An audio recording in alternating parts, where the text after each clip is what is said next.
Hi guys, it's me, Ruowen Huang. Before I begin, let me first introduce myself. My name is Ruowen Huang. I'm an author, spirit coach, and also a psychic. In this very particular episode, we want to talk about why is it so difficult to quit smoking or drinking.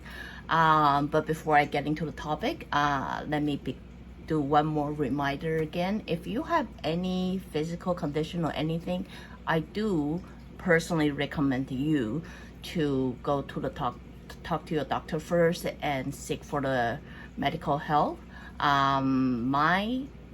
Everything I share in my episode is simply my personal opinion from a psychic point of view. So that is to help you based on you getting the medical treatment. If you would like to know what you can do, what else or what more you can do for yourself, and that is what you may take into consideration.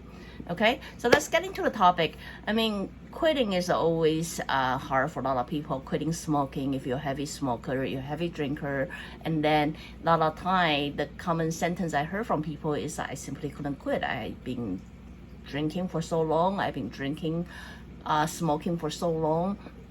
So they believe it's more than a habit than something they need to quit. And a lot of time people will say, I try everything and simply fail.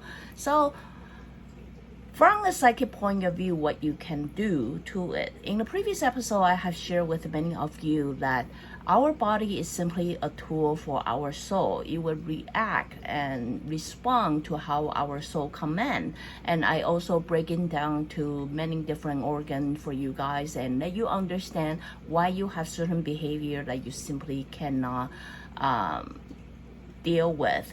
Instead of focusing on so much like I want to quit, is basically you guys all know what it is. The more people tell you not to do things or the more people tell you not to think about it, you will have no resistance but to think about it. So that's same thing as quitting. If you do not deal with your fundamental problem, then most likely you will attract that things to happen to you again, because your body is simply respond to how your soul commands.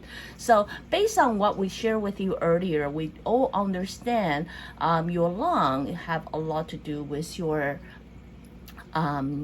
sorrow, you're feeling sadness, and that way if you constantly throwing bad thing into your body that create you sorrow and things like that, it could be other thing, but it could be sometimes things that you do to yourself too. You're constantly feeling that way, then most likely your body will feel to need to find a substance that will match that kind of feeling and then give it to you. Same thing as the liver. Liver have a lot to do with anger, which if you want detail, go back to my previous episode about take care of your body, liver or lung, then you will understand your body is simply sending you a message, either stop feeding me that.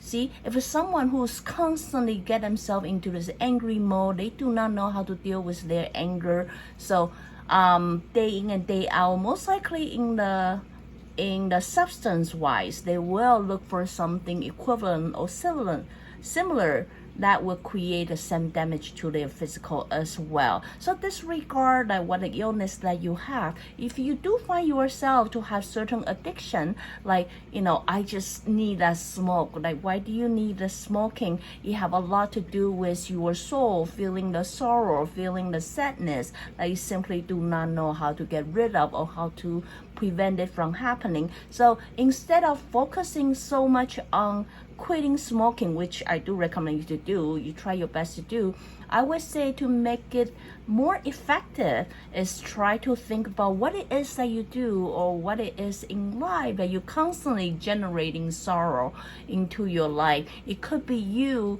always self-blame yourself. It could be you having some destructive behavior that constantly creating your sorrow.